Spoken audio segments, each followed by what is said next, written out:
जय भीम, जय भारत, जय संविधान।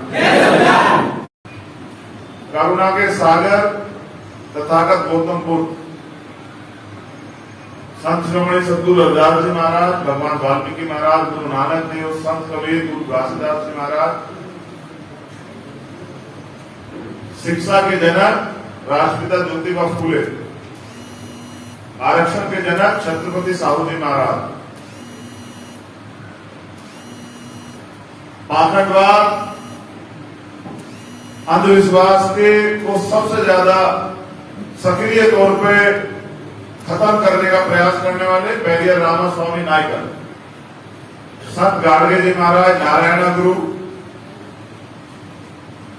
बाबू जगदेव प्रसाद कुशवाहा, जननायक कपूरी ठाकुर, दशरथ मांझी, बिरसा मुंडा, मां उदादेव पासी, मां रमाबाई, मां सावित्रीबाई फूले, मां अवंतिकाबाई लोधी, मां झलकारी बाई, मां फातिमा शेख, मां फूलन देवी,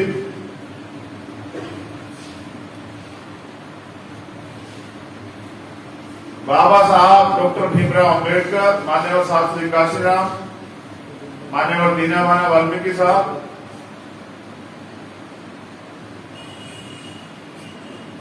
वीर अमर शहीद उधम सिंह, शहीद भगत सिंह, शहीद करतार सिंह सराबा, शहीद वीर अब्दुल हमीद, और आज इस भीम आर्मी स्थापना दिवस के अवसर पर और बहुजन साइकिल यात्रा के प्रथम चरण के समापन के अवसर पर एकत्रित हुए आजाद समाज पार्टी और भीम आर्मी के कार्यकर्ताओं का यहाँ अभिनंदन, स्वागत और आप सबको क्रांतिकारी जय भीम, निरा सलाम। भीम आर्मी भारत एकता मिशन, जिसकी वजह से मैं हूँ, हमारे राष्ट्रीय कोर कमेटी के लोग हैं, आप तमाम लोग हैं जिन्होंने इस बहुजन समाज की सोई ऊर्जा को दोबारा जगाने का काम किया।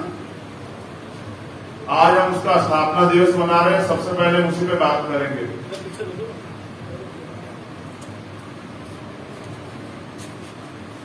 भीम आर्मी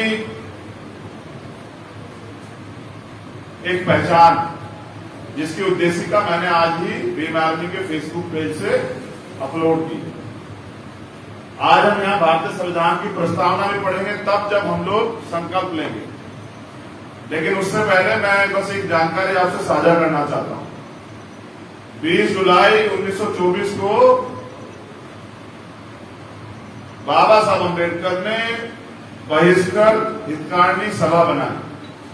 जो लोग बहिष्कृत थे, यानी कि शुद्ध जो लोग थे, अछूत जो लोग थे, जिनको बहिष्कार किया गया था, उनके हितों की रक्षा के लिए एक सभा बनाई, जिसमें उन्होंने नारा दिया, शिक्षित बनिए, संगठित रहिए और संघर्ष कीजिए।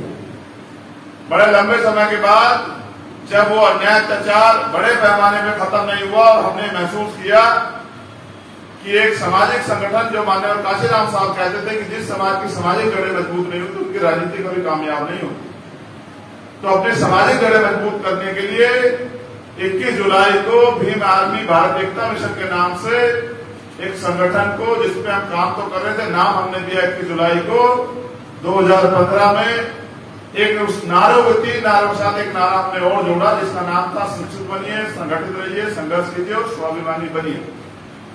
जो लोग स्वाभिमान की वैल्यू समझते हैं, जो लोग स्वाभिमान से जीना चाहते हैं, इज्जत से जीना चाहते हैं, उन्हें अपने समाज को, कमजोर वर्ग के जो लोग हैं, उनको अपने टुकड़ों बटे समाज को एकजुट करना पड़ेगा। जब वो समाज को एकजुट कर लेंगे तो झाड़ू देखिए आप लोगों ने, जब झाड़ू इकट्ठी हो जाती है, उसकी सीखे, तो वो सफाई करने लग जाती है, ताकतवर हो जाती है। कभी कभी झाड़ू से पिटाई भी हो जाती है बहुत सारे लोगों की।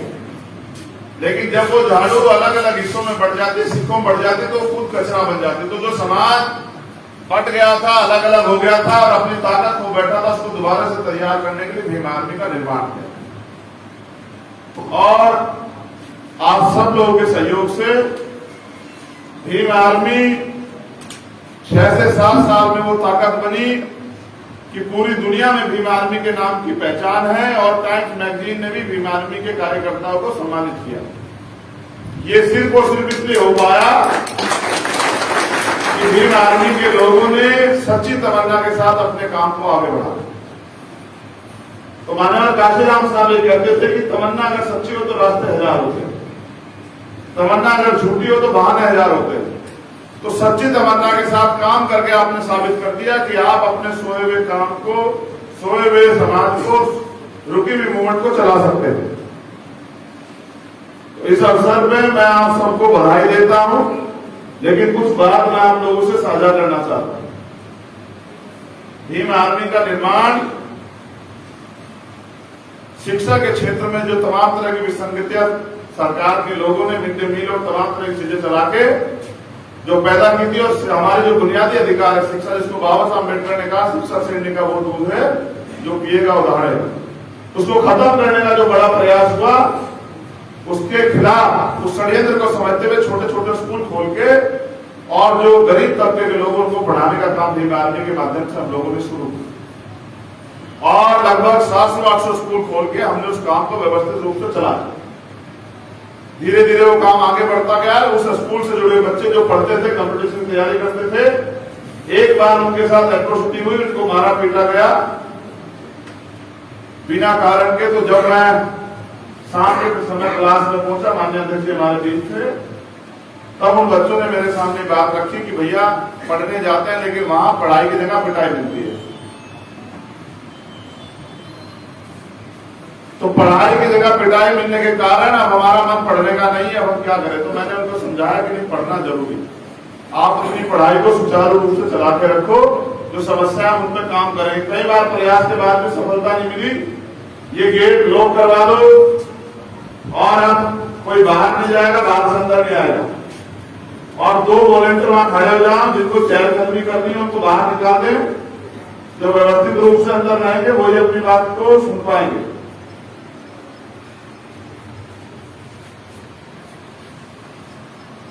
इस तरह से भीम आर्मी का काम बड़े पैमाने पर शुरू हो गया और जो अन्याय अत्याचार उस समय हो रहा था, जो तमाम तरह की घटनाएं हमारे सामने आई, क्योंकि गांव से जुड़ा हुआ तबका जब वहां स्कूल खुले तो जुड़ने लगा। जब वहां गांव में कोई समस्या होती थी, वो समस्या को जो टीचर वहां पढ़ाते थे उनके सामने रखने लगा। तो ये भी एक नई समस्या खड़ी होगी, डिवाइडिंग पे काम कैसे किया जाए। तो फिर भीम आर्मी के लोगों ने जो अन्याय अत्याचार जो जाती होती थी उनको न्याय दिलाने के लिए, क्योंकि पढ़े लिखे लोग थे भीम आर्मी के, उनके लिए वो संबंधित अधिकारियों के पास जाने लगे।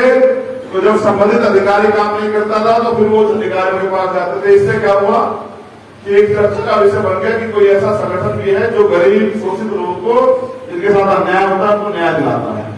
जब किसी बहन का, किसी अधिकारी कर्मचारी, किसी का अपमान होता तो भीम आर्मी के लोगों से संपर्क करता। तो ये काम और बढ़ गया और इसी तरह समय समय पे इस लड़ाइयों को लड़ते हुए कई साल बड़ी घटनाएं हुई और भीम आर्मी के लोगों का कार्यक्षेत्र बढ़ता गया। सहारनपुर के गांव से चली भीम आर्मी आज देश में और विदेशों में अपने काम से अपनी पहचान बनाए हुए है। भीम आर्मी में कोई व्यक्ति ऐसा नहीं था जिसके बाप दादा परदादा जो है मुख्यमंत्री, प्रधानमंत्री रहे हो या मंत्री रहे। सब लोग आप जैसे गरीब परिवार से आए हुए लोग जो समाज के लिए कुछ करना चाहते थे, बाबा साहब अम्बेडकर, माननीय काशीराम साहब के मूवमेंट को आगे बढ़ाना चाहते थे, उन्हीं लोगों ने इस काम को आगे बढ़ाया। लेकिन ये समझने की बात आप सब लोगों के लिए, आज मैं पूर्वांचल के दौरे से आया, मैंने 17-18 जगह साइकिल यात्रा में मैं कुछ सम्मिलित हुआ, साइकिल यात्रा चलाई, उसके बाद लोगों से समीक्षा की, कार्यकर्ताओं को दिशा निर्देश दिए, आजमगढ़ पहुंचा, अम्बेडकर नगर पहुंचा, लखनऊ, सब जगह पर मैंने देखा कि कार्यकर्ताओं में जोश तो बहुत है, लेकिन अनुशासन की कमी बड़े पैमाने पर देखने को मिली। मुझे लगा कि जिस चीज की ज्यादा कमी है उस चीज को ज्यादा तैयार करना चाहिए। तो मैंने देखा कि जब मैं जाता हूं तो हमारे साथी कार्यकर्ता जो है फोटो के लिए होड़ लगा लेते हैं। उनकी भीड़ में कोई दुश्मन आके कोई नुकसान पहुंचा सकता है, उनको इससे कोई मतलब नहीं होता। वो मुझसे ये तो उम्मीद करते हैं कि वो हमारे भाई हैं, हमारे लिए काम कर रहे हैं, हमारे लिए पता नहीं उनके तमाम तरह के सपने मुझे लेकर उनके दिमाग में है, लेकिन वो ये नहीं समझते कि जब मैं उनके बीच में आता हूं तो कोई दुश्मन भी साजिश करके, जैसे पहले साजिशें हुई है, उनकी भीड़ में आके हमें नुकसान पहुंचा सकता है। फिर आपके पास प्रशासनिक के सिवा कुछ नहीं बचेगा। तो इन बातों को नजरअंदाज कर देते हैं। वो ये भी नजरअंदाज कर देते हैं कि वो आदमी चप्पल पहने होगा, हम बड़े बड़े जूते पहन के उसके ऊपर जब जाने पर हमला करेंगे, उसके पैर को नुकसान हो जाएगा, उसके हाथ को नुकसान हो जाएगा, उसको चोट लग जाएगी, इसी परवाह भी नहीं करते हैं। तो जो लोग अपने नेता की, अपने भाई की, अपने परिवार की परवाह नहीं करते, तो वो समाज के सबसे बेसी नहीं हो सकते। जब मीटिंग आपका पहला कार्य संपन्न हो जाए, आपका जो प्रोग्राम जैसा आज का प्रोग्राम संपन्न हो जाए, तो फिर हम लोग विधिवत बैठ के अपनी बात कर सकते हैं, फोटो भी खिंचा सकते हैं, अपने सवाल जवाब भी कर सकते हैं। लेकिन सबसे पहली प्रायोरिटी हमारी रहनी चाहिए, जिस प्रोग्राम के लिए हम लोग आए उसको सफल करें। और उस सफल करने के लिए उसमें सब लोगों का योगदान होना चाहिए। जैसे साइकिल यात्रा का प्रोग्राम है, तो सब लोग व्यवस्थित रूप से डिब्बियां लगा के अपनी साइकिल यात्रा को संपन्न करें। और जब संपन्न हो जाए, फिर बचे हुए समय में 2-3 घंटे में अपनी बात में रखें, अपने फोटो भी खींचें, सारे काम करें। लेकिन कभी आपने ऐसा देखा कि पेपर के टाइम हम लोग जो है आराम करते हैं और आराम के टाइम पेपर देते हैं, ऐसा कभी होता है? पेपर देने के लिए वही 2-3 घंटे का समय होता है। ऐसे अपने प्रोग्राम के लिए सफल करने के लिए वही 3 से 4-5 घंटे का प्रोग्राम होता है। वो सफल हो जाएगा तो फिर यही आपकी सबसे बड़ी कामयाबी और आपका मान सम्मान, यही आपके नेता के नजरों में, आपके पदाधिकारियों के नजरों में, समाज के नजरों में बनता है। अब मैं जब आजमगढ़ पहुंचा तो मैंने नोटिस किया कि कुछ कार्यकर्ता बहुत हल्ला शोर कर रहे थे, मोटरसाइकिलों को ऐसे रेस दे रहे हैं और एक अजीब से तरह की आवाज निकाल रहे हैं। तो मुझे बड़ी निराशा लगी कि ये लोग तो, जो समाज तैयार ही नहीं है, जो समाज ये नहीं सोच रहा कि इससे क्या असर समाज में पड़ेगा, वो लोग क्या जो है लोगों को तैयार कर पाएंगे, जो खुद ही तैयार नहीं। फिर मैंने सारी चीजें छोड़ के आजमगढ़ में उनको तैयार करने का काम किया। इसका हमें फायदा जो है वो अम्बेडकर नगर मिला। जब हम अम्बेडकर नगर पहुंचे तो वहां कार्यकर्ताओं में बड़ा अनुशासन जो है वो देखने को मिला। तो मैं समझता हूं कि अगर इन बातों को भी मैं आपको नहीं समझाऊंगा तो दूसरे व्यक्ति की तो बात आप मानेंगे नहीं, तो फिर आप समझेंगे कैसे? तो मुझे बुनियादी बात समझाने की बजाय आपको सरकार कैसे बनानी है, सामना कैसे करना है, लोगों को कैसे जोड़ना है, ये सब बताने की जगह पहले आपको अनुशासन सिखाना पड़ रहा है। ये पिछले 6-7 साल में नहीं हो पाया। ये मेरे लिए बहुत कठिन विषय है। मुझे ऐसा लगता है कि चैप्टर का पहला ही पन्ना जो है पूरा नहीं पढ़ पाए हैं लोग। अनुशासन सफलता की सर्वप्रथम पूंजी होती है। आपको याद है जब कोई आर्मी में जवान भर्ती होता है तो सबसे पहले क्या करते हैं वो लोग वो सबसे पहले उसे ट्रेनिंग सेंटर भेजते हैं।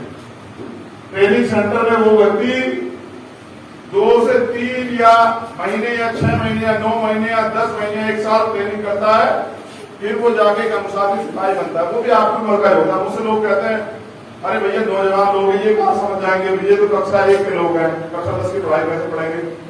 तो फिर मैं समझाता हूँ कि ये वो लोग हैं जिनके दिलों में दर्द, जो पैसे से नहीं आते, जो सुविधाओं से नहीं आते, जो भूखे पेट आते हैं, मोटरसाइकिल से आते हैं, साइकिल से आते हैं, किराया मांग के लाते हैं, किराया दिए बगैर आते हैं। ये वो लोग हैं जिनके दिलों में समाज के लिए दर्द है। इनको अगर थोड़ा समझा जाएगा तो समझ जाएंगे। इसीलिए मैं समझता हूं कि समझाना बहुत जरूरी है, क्योंकि एक दूसरे को समझाने से लोगों के समझ में बातें आ जाएंगी और जब समझ में बातें आएंगी तभी वो दूसरे व्यक्ति को समझाएंगे।